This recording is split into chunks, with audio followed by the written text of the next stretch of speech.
ప్రతిభ ఉన్న నటుడు ఎక్కడ ఉన్నా అవార్డులు ఆ నటుడిని వెతుక్కుంటూ వస్తాయి.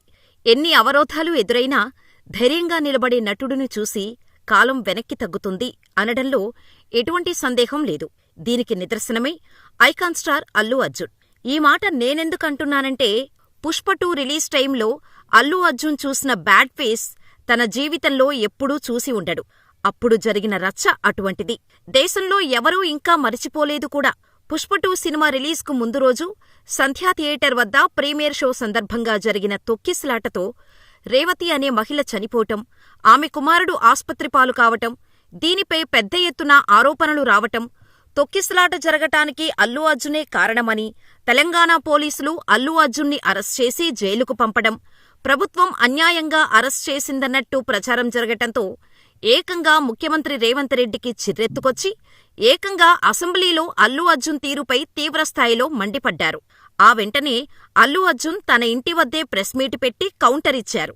ఇలా కొన్ని రోజుల పాటు నడిచిన ఈ ఎపిసోడ్ ఇప్పటికీ ఎవరూ మర్చిపోలేరు. అప్పుడు ఏం జరిగినా, ఎలా జరిగినా ఒకటి మాత్రం నిజం. తెలుగు సినిమా ఖ్యాతిని ప్రపంచం నలుమూలలకు విస్తరింపచేసిన వారిలో ఒకటిగా పుష్ప 2తో అల్లు అర్జున్ ఒకరు. ఇందులో ఎటువంటి సందేహం లేదు. అందుకే అల్లు అర్జున్ ప్రతిభ ముందు వివాదాలు నిలబడలేకపోయాయి. అందుకే అప్పుడు అరెస్ట్ చేసిన వారే ఇప్పుడు పిలిచి మరీ సన్మానిస్తున్నారు. ఎవరైతే ఆ రోజు అల్లు అర్జున్ని తప్పుపట్టారో అందరికీ తన మార్కు చూపిస్తున్నాడు. ప్రభుత్వం ఎంతో ప్రతిష్టాత్మకంగా తీసుకున్న గద్దర్ అవార్డ్స్లో అల్లు అర్జున్ని ఉత్తమ నటుడు కేటగిరీకి ఎంపిక చేశారు. పుష్ప 2 సినిమాలో అద్భుతంగా నటించినందుకు తెలంగాణ సర్కార్ అల్లు అర్జున్ని ఉత్తమ నటుడి కేటగిరీకి ఎంపిక చేసింది. ఇదే ఇప్పుడు ఇండస్ట్రీలో హాట్ టాపిక్గా మారింది. అంతేనా, ఐకాన్ స్టార్ అభిమానులు ఆయన్ను పొగడ్తలతో ముంచెత్తుతున్నారు.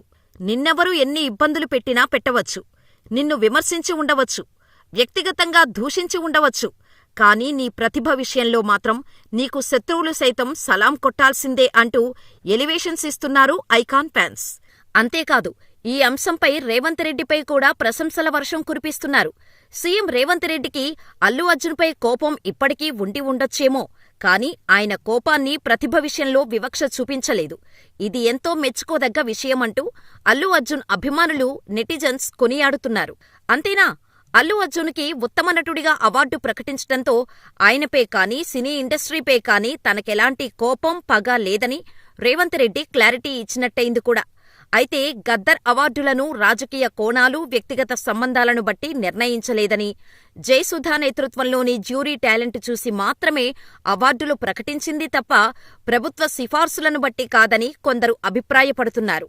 ఇదిలా ఉంటే ఇక్కడ ఇంకో ప్రశ్న అందరినీ వేధిస్తోంది. అల్లు అర్జున్ ఈ అవార్డు తీసుకుంటాడా లేదా? అసలు అవార్డు ఫంక్షన్కి వస్తాడా? లేకపోతే ఆయనకు బదులుగా తన తండ్రి అల్లు అరవింద్ను పంపిస్తాడా? అసలు ఏం జరగబోతోంది అనేది అందరిలో ఓ సస్పెన్స్ క్రియేట్ చేస్తుంది. ఏం జరుగుతుందో తెలియాలంటే జూన్ 14న గద్దర్ అవార్డుల ప్రదానం వరకు వేచి చూడాల్సిందే. ఒకవేళ సీఎం రేవంత్ రెడ్డి, అల్లు అర్జున్ కలిసి ఒకే వేదికపై కనిపిస్తే మాత్రం అటు అల్లు అర్జున్ ఫ్యాన్స్కి, రేవంత్ రెడ్డి ఫ్యాన్స్కి పండగే. అయితే అసెంబ్లీ సాక్షిగా తన క్యారెక్టర్ గురించి ముఖ్యమంత్రి రేవంత్ రెడ్డి చెడుగా మాట్లాడటం అల్లు అర్జున్ ఎంతో బాధపడ్డాడు. ఇప్పుడు అవన్నీ మర్చిపోయి ఈ ఈవెంటుకు వస్తాడో లేదో వేచి చూడాల్సిందే. మరి మీరేమనుకుంటున్నారు? అల్లు అర్జున్ అన్నీ పక్కన పెట్టేసి గద్దర్ అవార్డు తీసుకోటానికి వస్తాడని